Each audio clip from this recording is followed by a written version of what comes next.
ተመልሰናል ዛሬ እንግዲህ ልናየው የምንችለው ማለት ነው ሞባይላችንን በመጠቀም የhuawei WiFi ራውተር WPS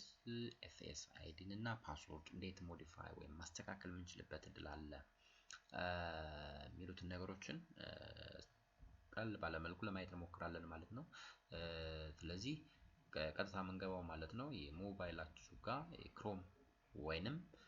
ሞባይላችን ጋር ፋየርፎክስ ወይንም ኦፔራ ወይንም ኤኒ ብራውዚንግ አፕ ካለ ዛጋ መግባት እንችላለን ስለዚህ እኔ ጋር ያለው ክሮም ስለሆነ ቀጥታ ክሮም ጋር ገባው ክሮም ክሊክ አደረኩት then ክሮም ጋር ስትገቡ ሰርች በተኑ ጋር ሰርች ማድረግ ይተበቅብናል ማለት ነው ስለዚህ ሰርች ስታደርጉ ማለት ነው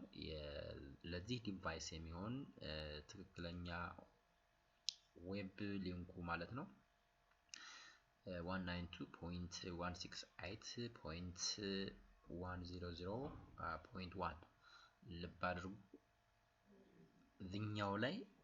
ለሌሎቹ ለምሳሌ ዲሊንክ ቢሆን ወይንም ኮኔክት ቢሆን ሰርች ሊንኩ እንደዚህ አይደለም ማለት ነው rather ምንድነው የሚሆነው ማለት ነው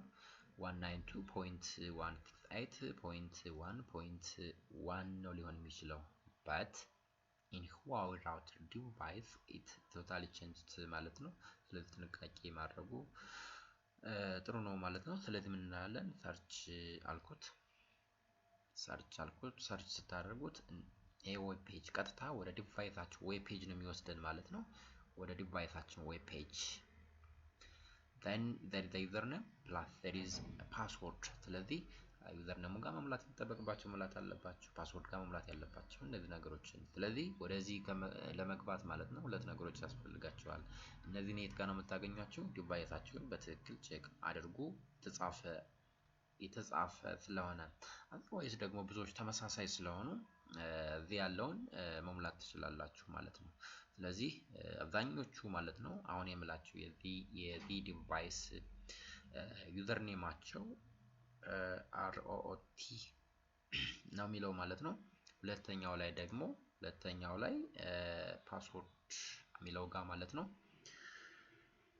ከናንተ ጋር ተቀየረ ልብ አድርጉ ሞዲፋይ ማድረጋችሁ እንዳትረሱ ወይም ቼክ አድርጉት አለዛ ደግሞ የብዙዎቹ ተመሳሳይ ሊሆን ስለሚችል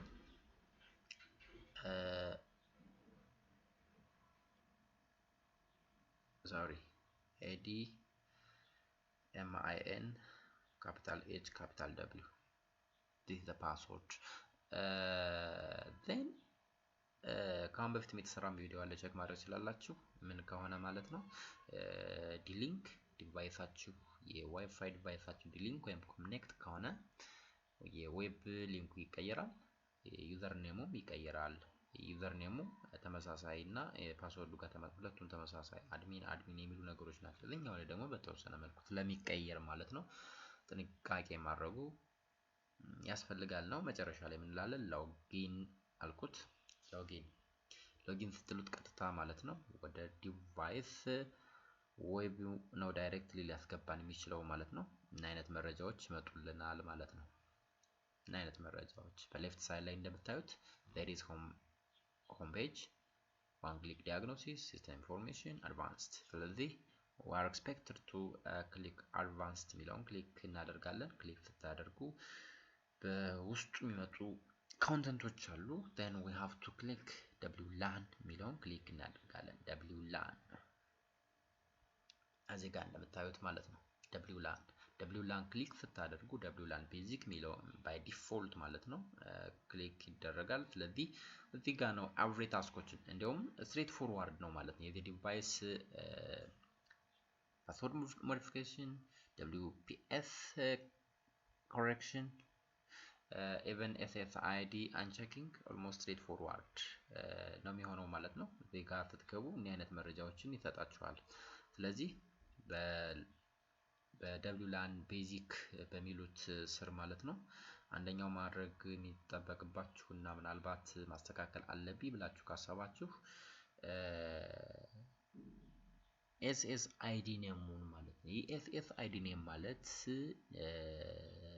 የዋይፋይ ስያሜያችሁ ማለት ነው ሰዎች በቀላሉ አክሰስ ማድረግ የሚችሉት ስለዚህ ምንድን ማድረግ ትችላላችሁ ይሄን ማለት ነው ssid unenable ካደረጋችሁት anyone cannot access your Wi-Fi address ለምን hide ስለሆነ ማለት ነው ከፈለጋችሁ hide ማድረግ ትችላላችሁ otherwise ደግሞ አያስፈልግም ካላችሁ ምን ማድረግ ትችላላችሁ ነው enable እንደተደረገ መተው ትችላላችሁ ስለዚህ hide እንዲደረግ on መሆኑን እንዳይታወቅ ከፈለጋችሁ ምን ማድረግ ይቻላል ነው ይሄን enable የሚለውን unchecked አድርገን መጨረሻ ላይ apply unchecked አድርገን መተው ሳይሆን ታች ላይ አሳያችኋለሁ apply ኦኬ ሁለተኛው አንደኛው ይሄ ነው የነገርኳችሁ ሁለተኛው ደግሞ how to change the password for your device ለዚህ ዲቫይስ ስለዚህ እዚህ ጋር እንደምታዩት ማለት ነው WPA pre-shared key የሚለው ጋር ምንድን አለ የተጻፉ ካራክተሮች አሉ ስለዚህ እነዚህ ካራክተሮችን ምን ማድረግ ይጠበቅባችኋል ክሊክ አድርጋችሁ እንዲታያችሁ ከፈለጋችሁ እዚህ ጋር ምን ማድረግ ይቻላል ነው አንሃይድ ማድረግ ትችላላችሁ እዚህ ጋር መጽፋቸው ቁጥሮች እርግጠኞች ለመሆን አንሃይድ ብትሉት ቪዚብል ይሆናል ስለዚህ ይሄን ምን ማድረግ ይጠበቅባችኋል ነው ሞዲፋይ እዚህ ጋር ጥንቃቄ አድርጉ ይሄን ሞዲፋይ ስታደርጉ ወይንም ደግሞ አዲስ ፓስወርድ ስታስገቡ ስክሪፕቶ ፔፐር ላይ በትክክል መጻፍ አለባችሁ ወይንም ስክሪንሾት ማድረግ አለባችሁ ለምን ፓስወርዱን ሞዲፋይ አድርጋችሁ ዳይሬክትሊ አፕላይ ካደረጋችሁት በኋላ ማለት ነው እዚህ ጋር ያለው ስያሜ ምን ይሆናል ነው ሙሉ በሙሉ ኮኔክሽን ቶታሊ ኦፍ ስለሚሆን then ሶስተኛ ጋር ያለው ጉዳይ ሰዎቹ በቀላሉ እንዴት ብሬክ እንዳያደርጉት ሃክ እንዳያደርጉት ማስተካከል የምንችልበት እድል አለ ወይ ስለዚህ ሃኪንግ ለመከላከል በብዙ መልኩ አድቫይስ የሚደረገውና ብዙዎችን ኮንትሮል ማድረግ የሚችልልን WPS ነው ማለት ነው ስለዚህ WPS ምን ማድረግ ይቻላል ነው uncheck or unenable disable ማድረግ ያስፈልጋል disable ከተደረገ I can't access the other individual's Wi-Fi ማለት ነው ስለዚህ uncheck አድርገን ወይም disable አድርገን መጨረሻ ላይ እነዚህ ሶስቱን ሞዲፋይ ያደረጋችኋቸው ምን ማድረግ ያስፈልጋል ነው አንዱን አንዴ አፕላይ ያደረጋችሁ ሞዲፋይ ያደረጋችሁ አፕላይ ማድረግ ይችላልላችሁ ወይም ሶስቱን አንዴ ያደርጋችሁ ዘን መጨረሻ ላይ ምን ማድረግ ያስፈልጋል ነው apply ካልተደረገ it's not modified it's not corrected ስለዚህ በዚህ አይነት አካሄድ ማስተካከል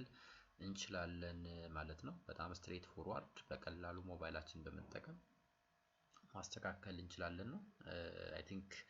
ይጠቅማችኋል ብዬ አስባለሁ በሌላ መረጃ እንመለሳለን እስከዛ ድረስ ሰላም ሁኑ ባይ ባይ